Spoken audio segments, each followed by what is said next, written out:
A week and a half ago, I saw something amazing. I drove to Ashfield where Andre Strong Bearheart Gaines Jr. was burning a Mishoon. Andre is a Nipmuc artist preserving the traditions of his people. He's an artist in residence at Okateo Cultural Center. A Mishoon is a canoe made out of one piece of wood, a dugout canoe, not an assembled canoe. He told me that this Mishoon is made from the trunk of a white pine, still fresh and green. It's laid on its side, and he and the people working with him burned hardwoods on it, burning into the top of the log. The log originally weighed about 3,000 pounds, but when finished, the Mishoon weighs about half of that. This picture, which was in the Greenfield recorder, shows Andre with the firewood burning down into the Mishoon. I'd like to bring you back to that Tuesday morning. So I invite you to open up your imagination. Close your eyes if that helps you imagine. It's a pleasant fall morning. The air is cool. The South River runs alongside the camp, and you can hear the water moving from Ashfield Lake to the Deerfield River. You can hear a recording of chanting playing out of speakers somewhere. Sometimes Andre chants along with the recording. People are talking. A child is eating breakfast. There are many smells: the dry hardwood burning, a campfire kind of smell, but also the Mishoon burning, full of sap, sharp and resinous with an incense pungency. There's also a smell of raw flesh, hides being tanned with natural materials. People living and working beside a small river in Nipmuc land. It feels perfect and beautiful. As beautiful as this moment is, as human and alive, Andre says that Nipmuc people have not burned a Mishoon in Nipmuc land for over 100 years, but they're burning one this morning. It has been burning for 9 days at this point when we are at the camp with Andre and others carefully tending the fire day and night and adding water to the parts of the Mishoon they don't want to burn. When it is finished, it will live in the water and stay in the water. In the winter, they will sink it under the surface of the water, below the ice, and it will be protected until the spring thaw. Andre told Zach DeLuca from the Greenfield recorder, "Ever since we lit this, all I can think of is all my ancestors and all my relatives before me, either who have crossed over or who are still here. It's a true honor for me to be able to bring this back to our people. And I can't take the credit for that. I thank all the people who have taught me how to do this, and those who have guided me along the way." and we'll leave this beautiful morning. I couldn't stay in Ashfield long that day, but it's as though the time there felt more real. There was a power there by the South River. I was so grateful to have been in that sacred time and place. I don't want to leave you in suspense. This is the finished Mashun on the water. Nipmuc traditions live among us.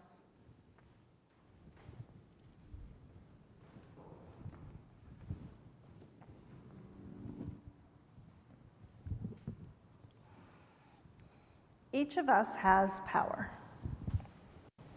The power to advocate, the power to help, the power to express compassion, the power to be a friend, the power to make phone calls, the power to make breakfast, the power to decide what my outlook will be. Not all of us have all of these powers, and that's okay. But all of us have power. I hope this congregation is a place that connects you to your own power. But that's not what we come here for. We don't come here for our own individual power up, like getting a bagel or buying laundry detergent or getting our skin in the sun to make vitamin D. We come here to put our power together. When we share our power, the compassion superhero and the phone call superhero and the breakfast potatoes superhero can lean on each other's strength.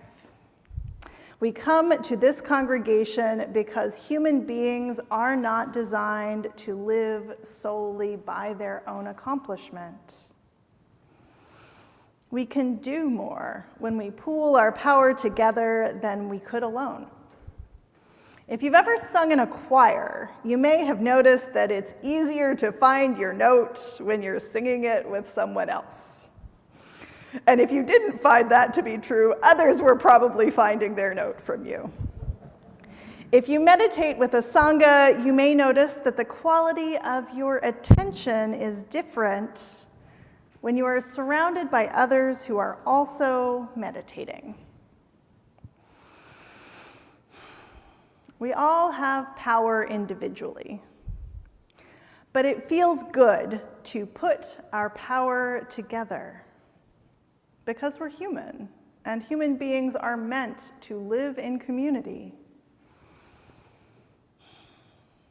When a group of people invest their power into a subgroup or a leader, that's authority. That's what I mean by authority.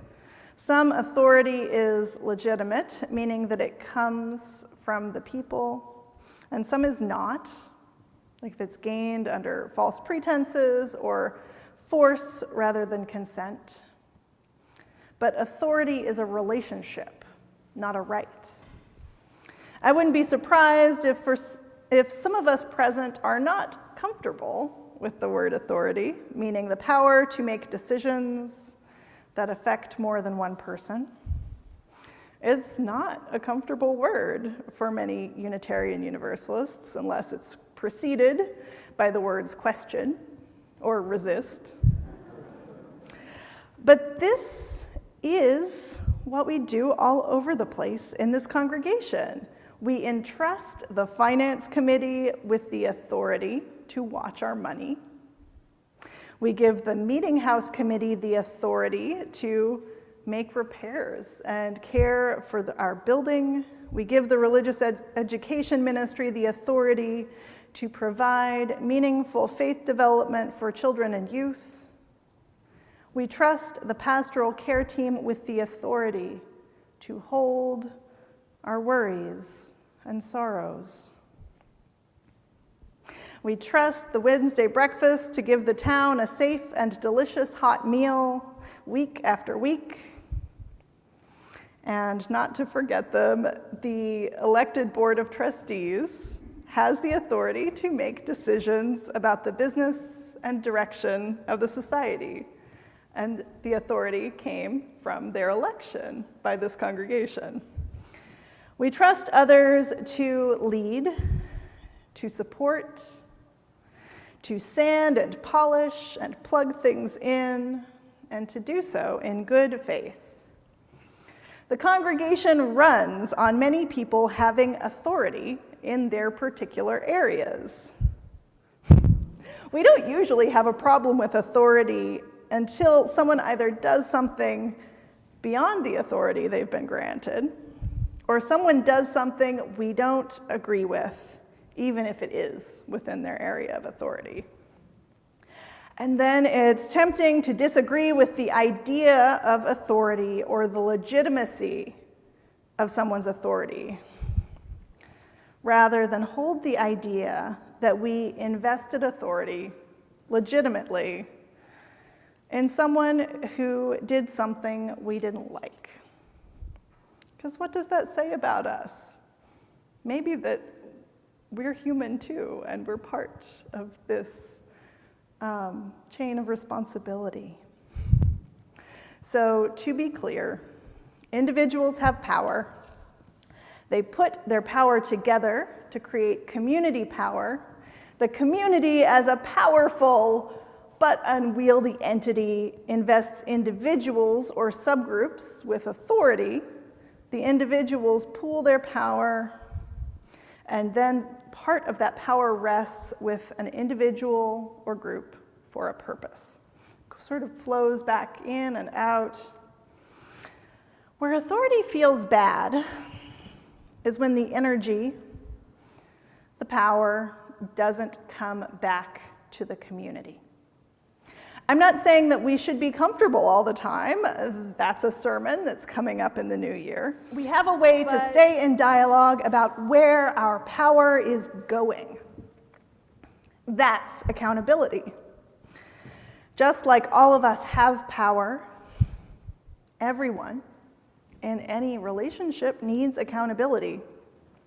Accountability closes this power circuit and makes the relational lights come on. The word accountability is used to mean shaming or punishment, especially for those who are avoiding it, but that assumes a broken relational circuit.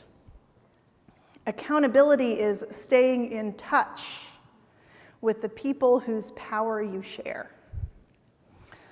A politician is accountable to their constituents, ideally those who voted for and against them.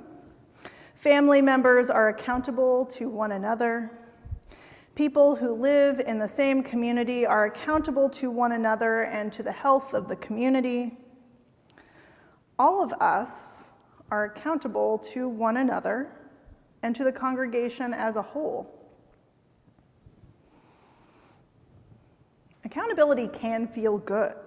It can feel like two classmates saying, the next time we see each other, we'll both have our papers done. It can feel like showing up even when we're not sure what we have to offer, and knowing there's a place for us in belonging together. Because maybe what I need gives someone else the opportunity to use their power in a beautiful way. It can feel like honoring where we came from, doing our part for future generations. When Andre burned the Mashun, he was in relationship with Nipmuc leaders and other indigenous culture bearers. He learned the technology from Mashpee Wampanoag artisans when he was growing up on the Cape, and he acknowledged those who taught him. He was in touch with his ancestors and making a way for the generations to come.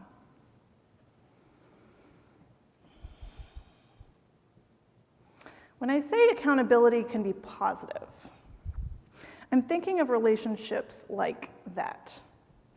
Andre, in leading the Mashun burning, had a lot of power and authority, so much that I could feel it.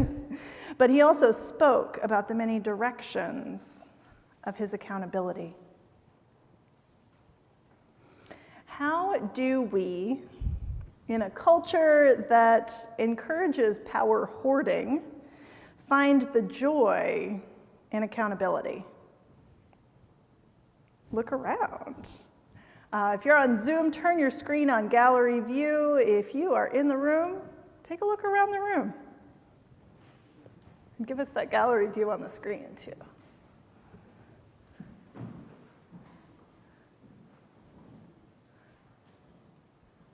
There we go. Okay. We're not going anywhere. You're not missing anything. And if you have your video off, I invite you to turn it on if it's safe for you to do so, at least for this little bit. It doesn't matter if your hair is a mess or you have breakfast on your face. See the people of this congregation, our congregation, your congregation, and know that you are part of the us. This congregation needs you. It needs your bad days as well as your good. It needs your presence and attention. And I know I'm saying this to the people who are present and paying attention, but that doesn't make it less true. It needs a little of your work from time to time, but it also needs your needs. It needs you to say something when something doesn't feel right. It needs you to listen when someone else is hurting. It needs you to stay in when things get tough and to let others know what support you need. Whether that's childcare or a listening ear or something none of us have thought of yet. Because there are good times around the corner, and they'll be better with you here. We practice accountability first in the relationships we already have.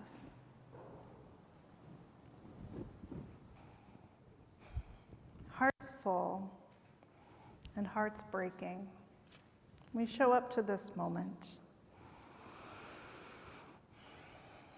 Not surprised, but still shocked, we took in the acquittal of Kyle Rittenhouse, who shot and killed Joseph Rosenbaum and Anthony Huber, and wounded Gage Grosskreutz in a Kenosha Black Lives Matter protest last year. We know that white supremacy protects its own, and the system is working the way it was built to work. May we recommit to dismantling white supremacy everywhere we find it, in our communities, in this congregation, and in ourselves. We show up to this week with a complicated holiday full of the blessings and burdens of family and history, false whitewashed narratives, uneasy relationships with our bodies, and centuries of oppression of Indigenous people. May we hold this time with integrity, open to all of the joys and sorrows of it, respecting one another and our Native siblings as we build relationships based on autonomy, consent, and truth.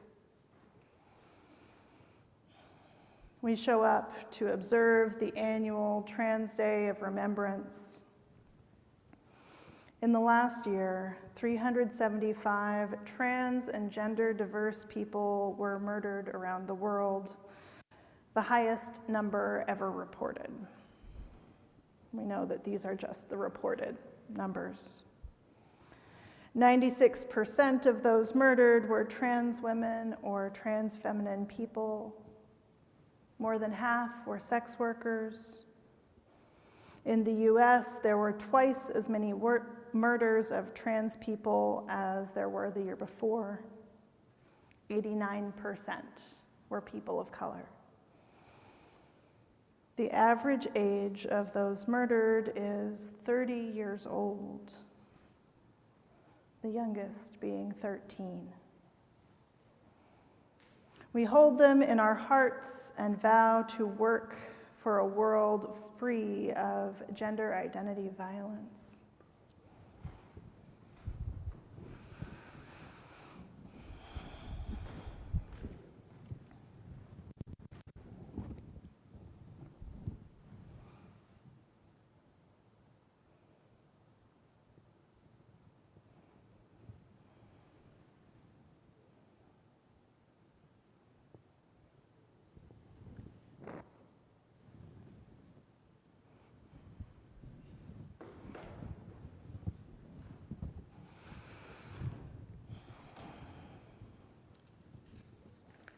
Let us remember them with these words from Infleshed.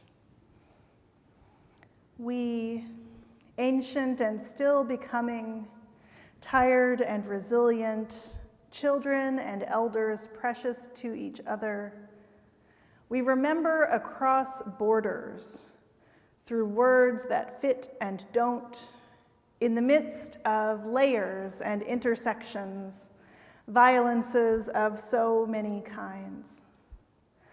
We remember lives, names, stories.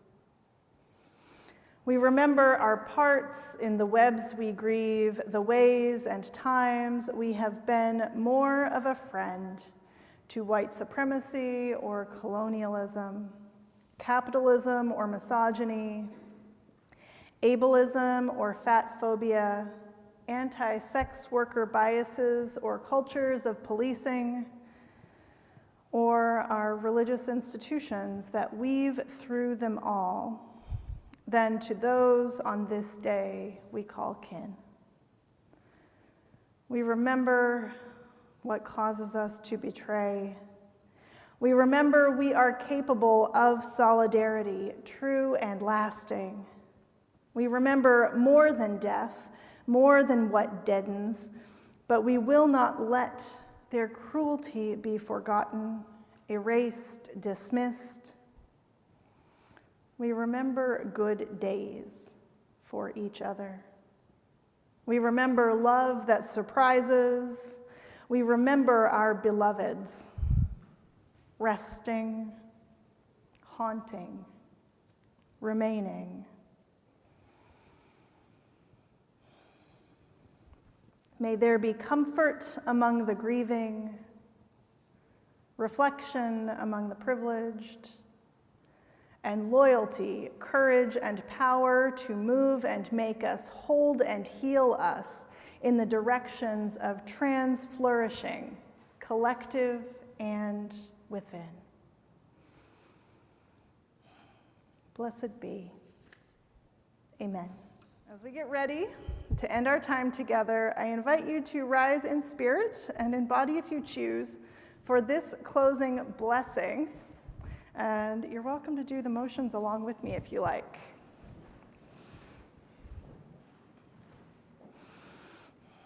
We send our love to those gathered in our circle today, to the larger circle of all beings, to the ancestors who made this day possible, to the generations who will come, and to the earth who nurtures us all. We give thanks. Go in peace.